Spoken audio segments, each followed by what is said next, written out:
നാട് വിട്ടു പോകണമെന്നാണ് ചേട്ടന്റെ തീരുമാനമെങ്കിൽ ഞാൻ അതിനും ഒരുക്കമാണ്. പക്ഷേ പോലീസിന്റെ കയ്യിൽ അകപ്പെട്ടാൽ നമുക്ക് അകലെ എവിടെയെങ്കിലും പോയി ആരും അറിയാതെ ജീവിക്കാം. എന്നെ കാണാത്തത് കൊണ്ട് ഇപ്പൊ തന്നെ അച്ഛൻ വെപ്രാളം പിടിച്ച് ഓടുകയായിരിക്കും. ഇനി അക്കാര്യം ഒന്നും ചിന്തിക്കണ്ട. വെള്ള കീറുന്നതിന് മുമ്പ് നമുക്ക് ഇവിടുന്ന് സ്ഥലം വിടണം. ഈ രാത്രിയിൽ തണുപ്പത്ത് ഇവിടെ എങ്ങനെ കഴിയും?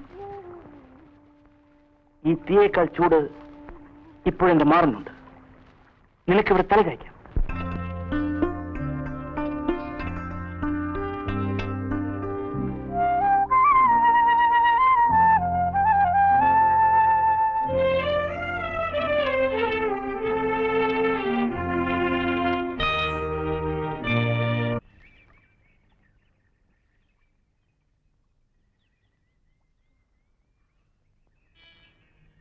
ചേട്ടാ, ചേട്ടാ,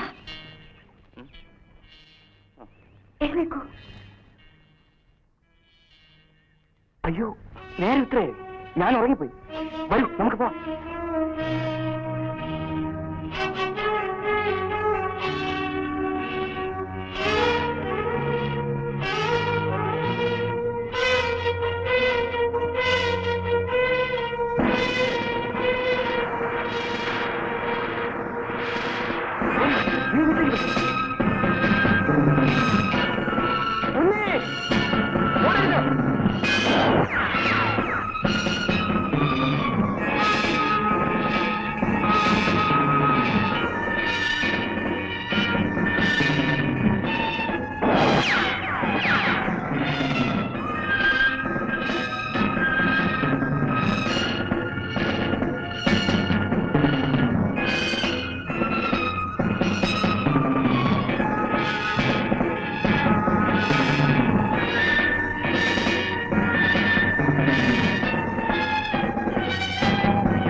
മോനെ, നീ ഞങ്ങളെ ടച്ച് പോയല്ലോടാ.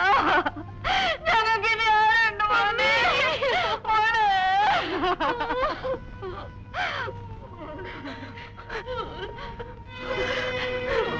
തലതെറിച്ചവളെ, നീ ഒരുത്തിയാണ് എന്നെ മോനെ കൊല്ലുന്നു.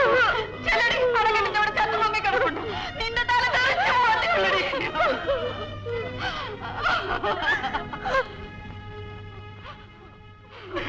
ഒന്ന് മാർക്കി. സാറൊന്ന് വന്നേ. മുന്നയുടെ ജഡം തിരിച്ചറിഞ്ഞോ? പെറ്റതല്ല തിരിച്ചറിയായിരിക്കോ? ചീഞ്ഞ കഴിഞ്ഞ ശവം വലിച്ചു കെട്ടാൻ ഞങ്ങൾ കുറെ പാടുപെട്ടതാ. പോസ്റ്റ്മോർട്ടം കഴിഞ്ഞ് ജഡം ഇവിടെ കൊണ്ടു നടക്കാമല്ലോ. എന്തിനാ? അവിടെ വേണം വെട്ടിമൂടരുത്. ഏയ്, അവൻ ഞങ്ങളുടെ യൂണിയന്റെ മെമ്പറാണ്. അവരെ ഞങ്ങൾ വേണ്ട രീതിയിൽ അടക്കും. അത് നിങ്ങളുടെ ഇഷ്ടം. ചന്ദ്ര, ഒന്നിങ്ങി വന്നേ. ലക്ഷ്മി അമ്മേ, ഒന്ന് സമാധാനമായിട്ടിരിക്കെ. അടുത്ത കാര്യങ്ങൾ എന്താണ് നമുക്ക് നോക്കണ്ടേ? എനിക്കൊന്നും അറിയില്ല. നിങ്ങൾ ഒന്നും അറിയണ്ട. മാലേ, അമ്മേനെ അകത്തോട്ട് പോ. കൊണ്ടുപോക്കോ. മുന്നി നമ്മളിലൊരുവനായിരുന്നു. അവന്റെ ശരീരം മാന്യമായ രീതിയിൽ നമ്മൾ സംസ്കരിക്കണ്ടേ? അത് വേണ്ടതാ. എങ്കിലൊരു പൊതുപിരിവെടുത്ത് അത് ഭംഗിയായിട്ട് നടത്തണം. യഥാശക്തി മഹാബലം. കയ്യിലുള്ളവർ ഉടനെ തരിക, ഇല്ലാത്തവർ വീട്ടിൽ പോയി എടുത്തുകൊണ്ട് വരിക.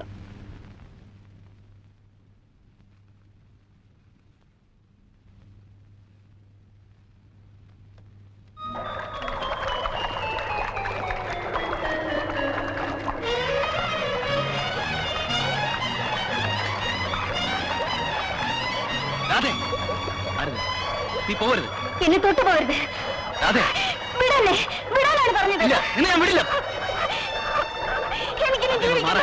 വിടൂ.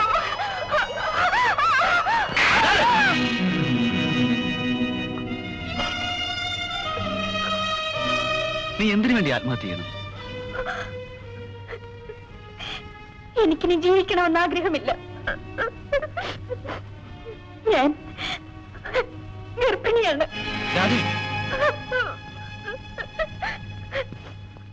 ആർക്കും എന്നെ രക്ഷിക്കാൻ കഴിയില്ല.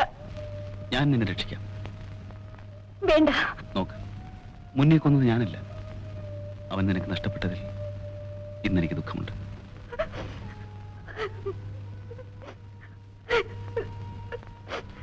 എല്ലാം പോയി. ഇനി ഞാൻ മാത്രം എന്തിനു ജീവിക്കണം?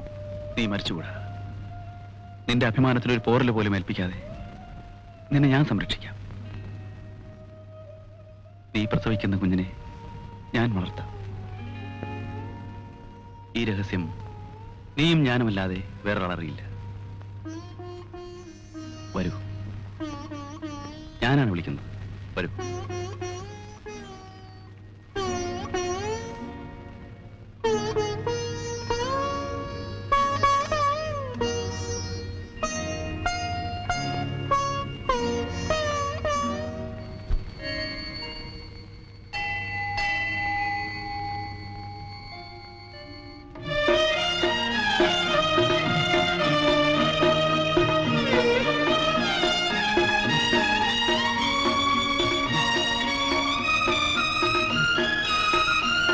മോളെ, മുതലാളിയെ നമസ്കരിക്കും.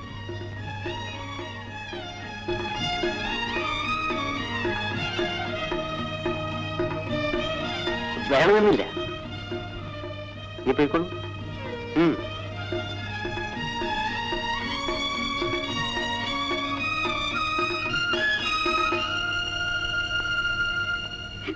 എന്റെ മോൻ ചത്തിട്ട് 3 മാസമായില്ല. അതിനു മുമ്പ് ആ മൂദേവി അവനെ കെട്ടിയല്ലോടി. അവൾ അനുഭവിക്കൂടെ. അമ്മ എന്തിനാ ഇനി അവരെ പ്രാകുന്നത്? അവർക്ക് ആയുസ് മുഴുവൻ ഒറ്റയ്ക്ക് കഴിയാനൊക്കെ. എന്നാലും എന്റെ മോന്റെ പുറകെ നടന്നവള് അവനെ കൊല്ലിച്ചവനെ തന്നെ അവള് കെട്ടിയല്ലോടി. ഇനി അതൊന്നും പറഞ്ഞിട്ട് കാര്യമില്ലെന്നേ. എല്ലാം നമ്മുടെ വിധിയാ. ഇന്ന് അമ്പലത്തിൽ വെച്ച് നീ മുതലാളിയുടെ കാലിൽ തൊട്ട് തൊഴാൻ ഞാൻ ശരിയായില്ല. ഞാൻ എന്റെ അച്ഛന്റെ കാലിൽ തൊട്ട് നമസ്കരിച്ചല്ലോ. നിന്റെ അച്ഛനേക്കാൾ ഇന്ന് നീ താല്പര്യം കാണിക്കേണ്ട മുതലാളിയോടാ. അതെന്തിനാ? അദ്ദേഹം നിന്റെ പേരിൽ ഒരു വീട് എഴുതുന്നു. കല്യാണത്തിലുള്ള സർവ്വ ചെലവുകൾ അദ്ദേഹം വഹിച്ചു. വേറെ വല്ലവരാണ് ഇങ്ങനെയൊക്കെ ചെയ്യുമോ? എന്തിനാ ഇതൊക്കെ ചെയ്തത്? നിന്നോടുള്ള പ്രത്യേക സ്നേഹം കൊണ്ട്. അതെന്താ നീ മനസ്സിലാക്കാത്തത്? അത് ഞാൻ മനസ്സിലാക്കുന്നുണ്ട്. പിന്നെ നീ ഇന്ന കാലത്ത് എങ്ങനെ പെരുമാറിയത്? അദ്ദേഹം സന്ധ്യ ഇങ്ങോട്ട് വരാമെന്ന് പറഞ്ഞിട്ടുണ്ട്. നീ ദുർമുഖമൊന്നും കാണിച്ചേക്കരുത്. എന്തിനാ വരുന്നത്? അതിപ്പോ എനിക്കെങ്ങനെ അറിയാം? വാസു, മുതലാളി വന്നു. ഞാൻ പറഞ്ഞൊക്കെ ഓർമ്മയുണ്ടല്ലോ.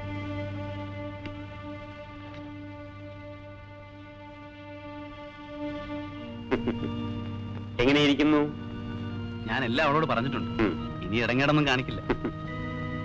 അവൾക്കൊന്നും അറിഞ്ഞുകൂടാ. പൊട്ടിപ്പൺ. എല്ലാം ശരിയായിക്കോളും.